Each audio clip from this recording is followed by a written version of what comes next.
Okay, so we are live streaming on the web. They can see us. Anybody who's joining us from home can see us on this camera now. Guys, if you are tuning in, I'm going to have to check back in my IFB a little bit, and there are people talking to me because we are going to be on television starting at 6:09. But you can see these doctors here outside of my car. They are making sure that we're doing everything safely. This is Dr. Will Judy and Dr. Juliette Breeze from Next Level Urgent Care. Thanks for coming, guys. So I'm going to actually take this because I think they're catching you on this microphone. I'll hold on to it and you guys just squeeze on in. All right. We're going to get all close and comfy today. So let's look at this. Okay, so my pulse when we started this, when I was in the air conditioning, it was 66. It's up to 102. Is that normal for just coming out into the heat and not doing anything else? It's normal. It's a form of stress, like exercise. And in stressful situations, your pulse rate will go up. 102 is, yeah, it's well within the what I would expect. Okay, mild exercise-ish? Yes. I don't feel like I've been doing anything strenuous, but I guess that just goes to show what the heat can do to your body, right? Absolutely. So what are the signs, we've been talking about this a lot, but what are the signs of heat exhaustion, and when do people need to know it's too much and they need to see a doctor? At first, usually it starts off with cramping. Obviously, you're sweating a lot. You can get headache, nausea, vomiting, dizziness. Those are the kind of the major signs of heat exhaustion. Mm-hmm. And that's the first signs of getting into trouble. Mm-hmm. But so we're obviously doing this experiment because we want to tell people they don't want to leave children in the car. They don't even want to leave pets in the car, but much less children in the car. And the levels of heat exhaustion, we know that it would get all the way up to cardiac arrest, right? And then somebody's in real trouble. It can. Once it leaves heat exhaustion, we move into the symptoms of heat stroke. And heat stroke is much more serious. That's when you start to have altered, what we call altered mental status. You might have confusion. You might get real irritable. You might actually have a seizure. And then the final stage is coma, and that's really, really serious. Also in the heat stroke phase, you start to lose your ability to compensate for the rising heat in your body. You stop sweating, you get kind of dry, your temperature starts rising, and when you get to about a temperature of 104, healthcare professionals are really concerned about you. That's when you need immediate medical attention. And Haley, you bring up a good point about children. They cannot regulate like adults can. So they actually heat up 3 to 5 times faster than adults. Really? Children, actually pets, same thing. They run into trouble a lot faster. So you're gonna be in the car for a few minutes. You'll obviously be kind of stressed, but with children, it's magnified 3 to 5 times that. I've talked to, if any pediatricians are watching, I've talked to them. They have stressed that children aren't just small adults. That's right. No. That's right. That's true. They have a totally different system, right? Right. So, I mean, are they more sensitive than adults? Is that kind of what we're trying to stress here? They just can't. They can't adjust as well as we can. They don't have the same ability to sweat, to regulate their temperature, their heart rates. They don't respond quite the way that an adult would, and so they're just not able to lower their body temperature as effectively as we are when we get older. Okay. Interesting. So, any advice that you guys have for parents who would be tuning into this? Well, 100%. Don't leave your child in a car that is not on with the air conditioning running. Don't leave your child in the car ever. But for sure, this is something that we really don't want to mess around with, and we all know the dangers of that. But also, you know, make sure that even when you're doing something that's not in the car, it's very hot outside right now, and make sure that your whole family is hydrating. You know, we tell people water, water, water. Just keep drinking more than you think you need. Yeah. So, I don't know if we've already stressed this enough, but when you haven't had enough water and, you know, you start to feel a headache, you start to feel like you need the ice packs, at what point is it like, no, this isn't right? I mean, I know you said, you've kind of addressed this already, but there's just so much hesitation with going to the doctor. I mean, there's the cost, but then people don't want to look like a crybaby too. So at what point is it like, no, you really need to see somebody? Yes, and try these measures at home. Obviously, cool down. Don't take the clothing off. a fan. Try that for a good 30, 45 minutes. If you are not improving, if you're having the same symptoms, you feel the same, you're still vomiting, you need to see somebody. Urgent care is a perfect scenario where we can help. We can fix you up, tune you up, and prevent any further problems. That's right. At Next Level, we actually will evaluate people. If they don't really need our help, we don't charge them. So if they want to just come in and make sure that they're okay, no problem whatsoever. And we also do recognize when people are beyond what we can do. If people start going into those those symptoms that I talked about earlier, we may send them on to the emergency room. We also wouldn't charge for that, but we are happy to evaluate. We never think anyone is being dramatic if they want to just come in and make sure they're okay. You guys see this a lot in Houston? We do. Yeah, we see it, especially now, obviously now when the heat's coming up, people aren't used to the heat. Acclimated to it, yes. Yeah, they start coming in. Yeah, we see it. Yeah.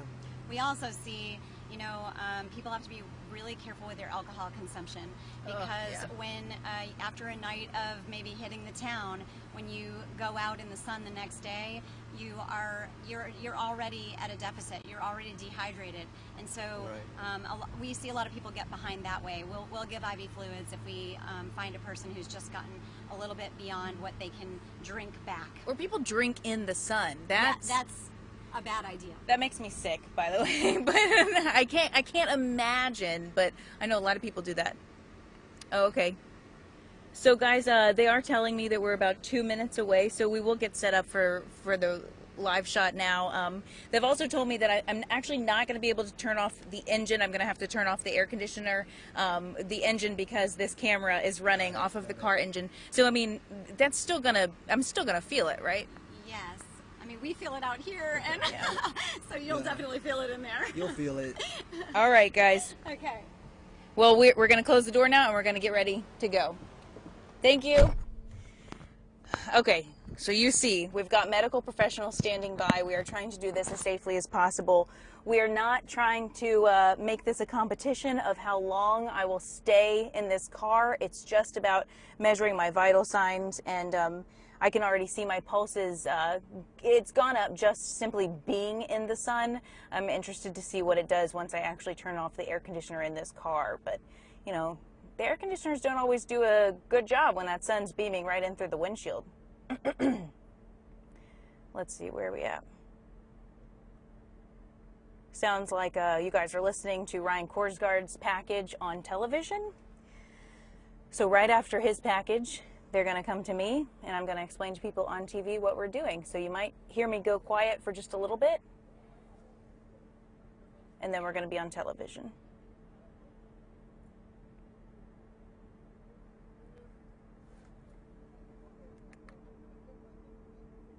Trying to check my pulse now so I can make sure we've got an accurate reading.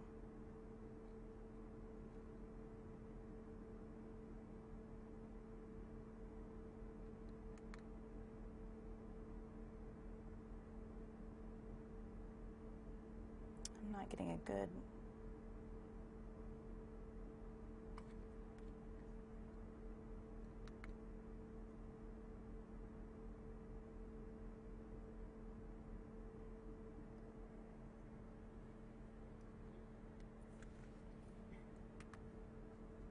Okay, they're coming up to me now.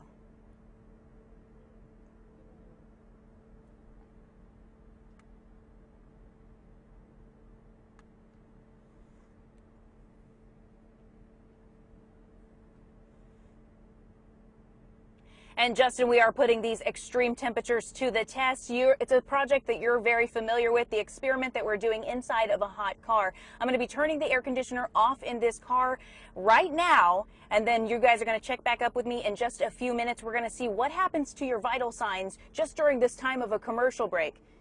There it goes. It's off. Stay tuned. Coming up, I'm going to give this full report next on Channel 2 News at 6.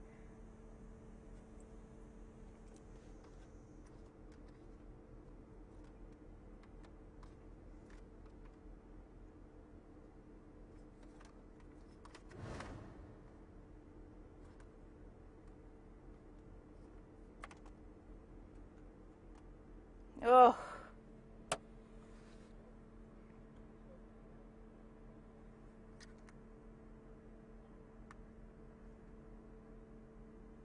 I can hear you doctors chatting out there.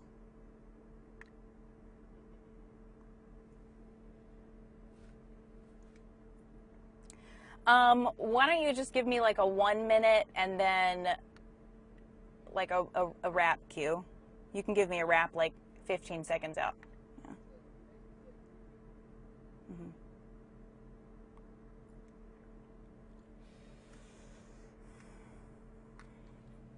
Am I doing this right? Should I put it on this finger?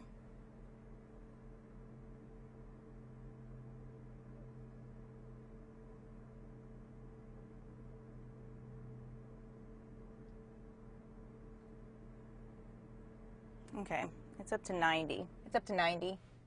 Should I take my temperature? 90.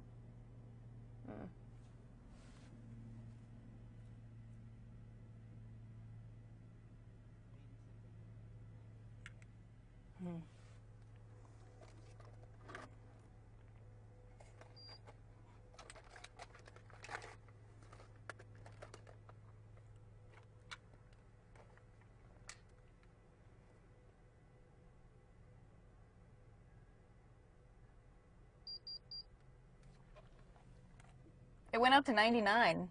That's normal?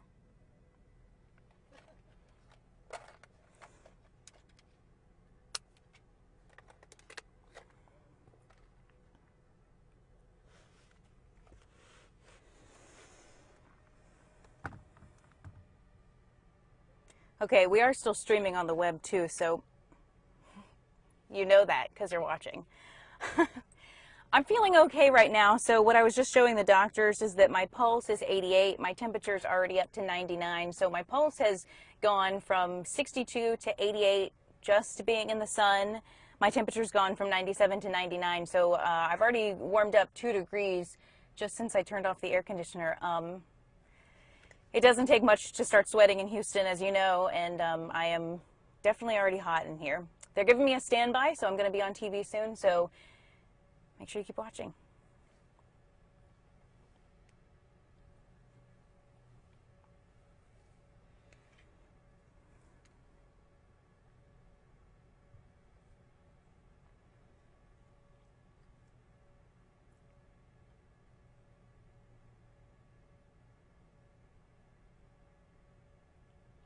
Well, guys, the car has only been off for 4 minutes, so I'm feeling okay right now, but it's interesting how quickly your vitals go up. Now, of course, we're doing this safely. We've got doctors from Next Level Urgent Care standing by, but they're monitoring my pulse and my temperature. I can tell you, I came outside into this car from the air conditioning. My temperature was 97.2 and my pulse was at 62. My pulse is now up to 87 and my temperature is over 99 degrees. So Dr. Will Judy and Dr. Juliette Breeze, tell me, let's explain to people why their vital signs go up that quickly, and is that dangerous?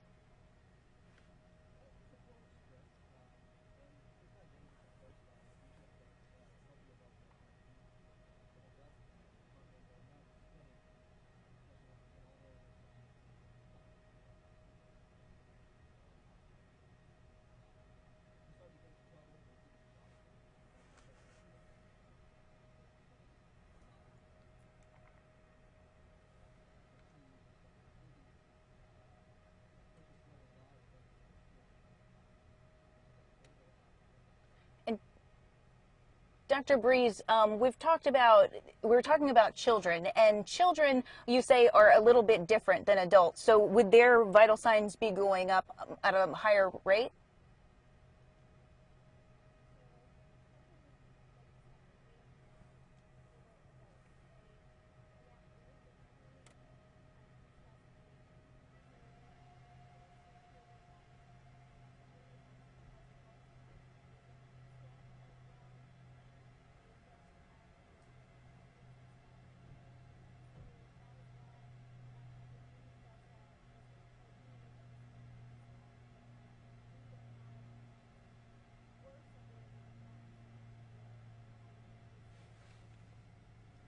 Okay, thank you guys. Doctors from Next Level Urgent Care, they said that if you do suspect heat exhaustion and you want to come in, you don't want to seem dramatic, or you don't know if you're experiencing something, they said that they don't charge just to come in and ask, but if it does require attention, of course, they say that they would then treat somebody. They said IV fluids is probably the first thing they would do, ice packs under the arm and the neck. We're going to keep continuing this experiment on the website. I can tell you that it's definitely getting hot in here. So for anybody that's curious to see how this ends, we will probably be going several minutes longer on click2houston.com. So I'd invite everybody watching right now to tune in now and see what the doctors have to say about the safety precautions you should be taking around cars.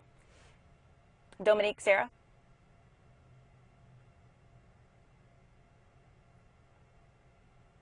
Yes. Okay, guys, so we are clear from television, but we're still online. So we'll stay on here until I guess I have to get out. I'm gonna take my IFB out because it's a little bit distracting to try and listen to that. My pulse is 81, so that's pretty good, huh? So they're telling me that that's good. I don't think you're going to be able to hear them anymore, but we don't want to open the door. We want to make this a realistic experiment. I'll take my temperature again here.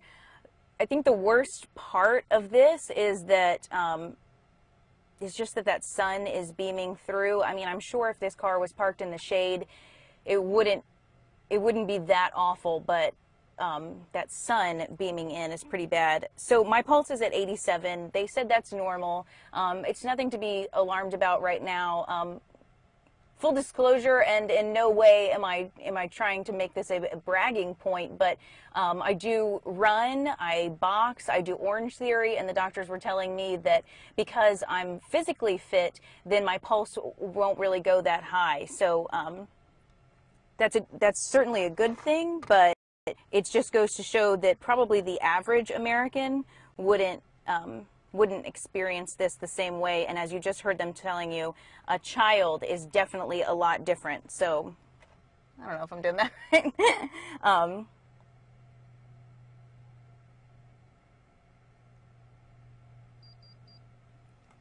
Okay, so my temperature is 102.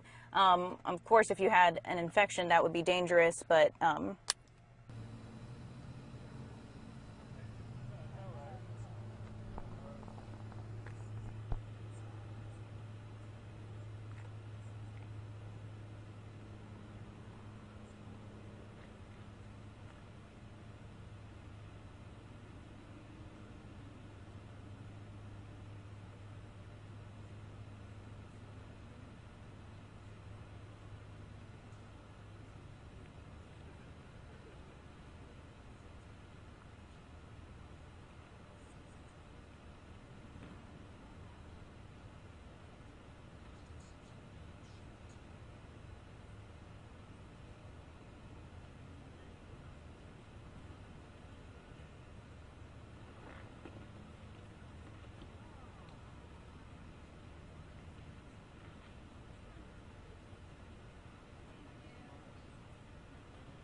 door, but didn't make that much of a difference in here. I'm still sweating like, you know what.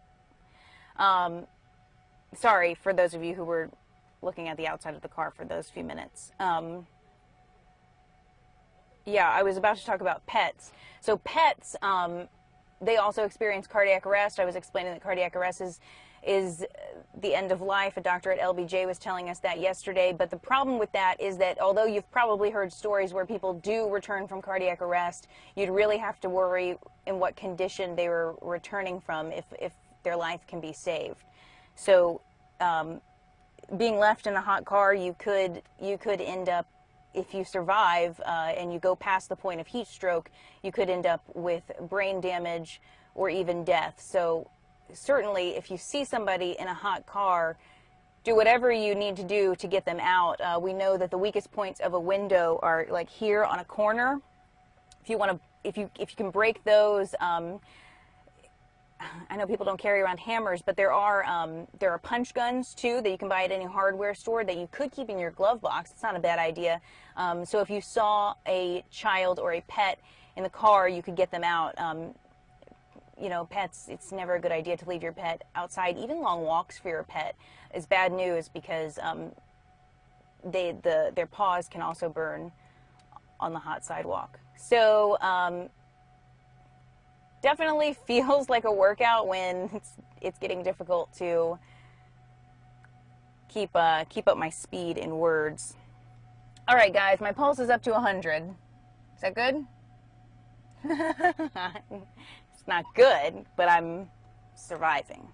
Let's see what the temperature is now. Just keep doing this.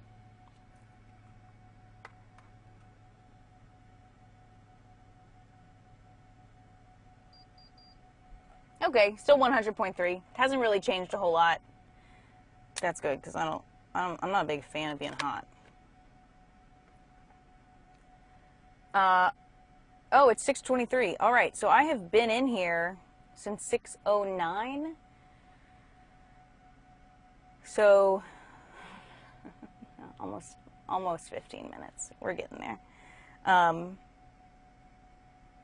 I think the thing is that the air conditioning was running, so it's not all that bad. As a girl, I'm trying to cover up that I'm sweating, but woof, I am sweating. Yeah, it's getting pretty toasty in here. It's pretty hot. They're hot too. They're standing in direct sunlight. My photographer brought them an umbrella, but it's pretty hot.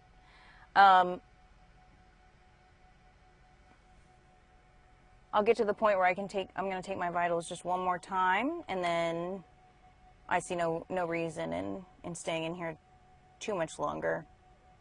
Like I said, it's not a competition. I'm just kind of curious what 10-15 minutes inside of a car does to your vital signs, because, you know, we know that people, they think they're running into the grocery store for just 2 minutes, and so they leave their child, their animal in a car. 2 minutes is never 2 minutes. It takes you 2 minutes to walk through the parking lot. So by the time you get inside and then get distracted, there's a long line, there's somebody taking too long at the self-checkout, then you've been in there for 10-15 minutes. I just want to make sure I know my vitals at the end of this experiment. 92. So remember, my pulse was 62 when I came in. It's 92 now. The doctors said that a vigorous workout would be a pulse of like 120. But since I do work out pretty regularly, they said not to expect that my pulse would go up that high. So it would definitely take a long time, but I'm not trying to push my limits here. My mom told me. Stand by. Okay, it's going to be 100.3 and 92 for the pulse to end this. Shout out to my mama. It's off. It was the same. She's checking on me because she's going to pull me out of this car by my hair if I don't get out on my own. My mom, too. My mama saw the commercial for this story, and she told me, don't you dare try and be a hero. Don't you dare try and outdo Justin's time. Justin stayed in here for like 20 minutes last year. I'm a competitive person, but this is not a game. So on behalf of all those people who want us to stay safe, I am going to I'm going to open the door. We're going to start talking to the doctors, and we're going to talk about how quickly your vitals go up. You can't see it, but I'm sweating a lot. I know, I'm doing this just to demonstrate. I am a girl who would prefer you not to see this, but I feel like it has to be shown that I am sweating. Okay, guys. Okay. Have you had enough? I've had enough. So I was just telling them on our website. Thank you. So we're still streaming on the web. I was just telling them on our website that that it's not. Oh, thank you. It's not a game. I didn't want to try and push it any longer in here. I was just kind of tempted to see like what my vitals went to, because you said that a vigorous workout would be 120, and I wasn't up to 120 yet. I was at 92. Right. So is that still a high pulse for me? Yes, especially since you started at 62, which, I mean, you had quite a big response to being in the heat. And what that is your heart is speeding up. It's trying to circulate your blood and cool you down. And so, you know, people have all different varied responses. If you're in great shape, your heart rate may not go up as much as a person that maybe isn't in as good a condition. Okay, so going up, what is that, 30 beats per minute? Yeah, it's a natural response, and it's your body's effort to cool you down. Okay. And my temperature, it stayed the same at 100.3. Right, and again, that means that you drank enough water today, and you were well hydrated, and you were able to keep sweating and keep cooling your own body down. You weren't wearing excessive clothing. You weren't trapping your own body heat with anything. And so the fact that your body temperature didn't continue to rise, like last year, if you saw the experiment that was done last year, I think his temperature went all the way up to 102, and that was just, he stopped being able to compensate with his own body's cooling mechanisms.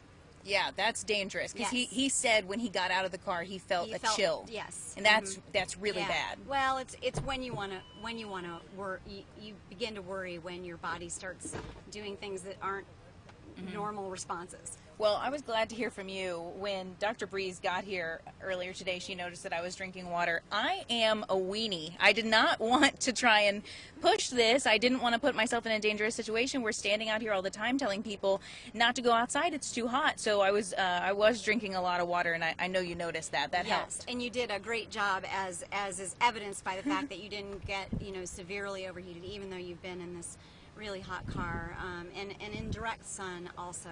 So, I mean, but I was completely prepared for this experiment. Exactly. If somebody left their child or their pet in the car, it would be a tragic disaster. situation. Exactly. And that's what we're hoping to prevent by talking to you today. Is we just want to bring awareness. We want to make sure that people recognize that those situations can happen so easily, where a pet is just forgotten, or a child is forgotten momentarily, and we hope to prevent those. Yeah, absolutely. And you have kids yourself, right? Yes, I've got 4 children, and we talk about safety at home all the time. They're actually grown now, so now we'll be starting the new generation talking about safety. Their kids. Come a little bit closer, because I don't know if they can see you very well. But I like that. So when you see stories of kids being left in cars, it's gotta personally kind of hurt your heart a little. Absolutely. I don't think there's a person out there whose heart doesn't hurt when you see the anguish of a parent, and just things can happen just so quickly. So so parents, do everything you can to protect your children and be safe this summer. It is going to be a hot one, and we're just at the beginning. I know, that's what we were talking about. Guys, I was saying that I don't feel like I was really acclimated to the weather in time this year, because there had been so much rain and so many overcast days, and then all of a sudden it was summertime in Houston. Exactly, and I think that's what we're seeing a lot of. And I think I mentioned to you before too that a lot of workplaces aren't well prepared either. The air conditioning hasn't had to be up as high, and so maybe people, in an effort to save a little money or what have you, aren't making the environment the right temperature for their work. So please be careful if you are in a workplace that you let your employer know if you're getting overheated, if you're sweating, if you look like Haley in a hot car. It's probably time to change your environment. Okay, and speaking of workplaces, you guys are with Next Level Urgent Care. We want to thank them so much for coming out. You guys made sure that I stayed safe. You made sure that we had a safe experiment. But we also want to tell people when they should come to you. You said that don't be afraid if you just have suspicions of heat exhaustion. Exactly. We're here to help. We're all over Houston, and all of our providers are more than happy to give out information, advice, and evaluate people and make sure that they don't need us. And there's no harm in coming in and having us check you out or your child. Okay, thank you, Dr. Breeze. And if you're watching this on our website, which you've got to be, if you scroll down to the article, there's actually a link to their website, Next Level Urgent Care. It's the heat. That does actually feel really good. There is a link to their website, and then you can scroll down and find all the locations around Houston. So we hope that if you have any suspicions that you'll go in and talk to one of their doctors. But I'm going to sign off of the website now. I'm going to get out of this hot car, and I'm going to take advantage of these ice packs that she's brought me and cool off. All right, thanks, guys. Thanks for joining us, and we'll see you on TV next time.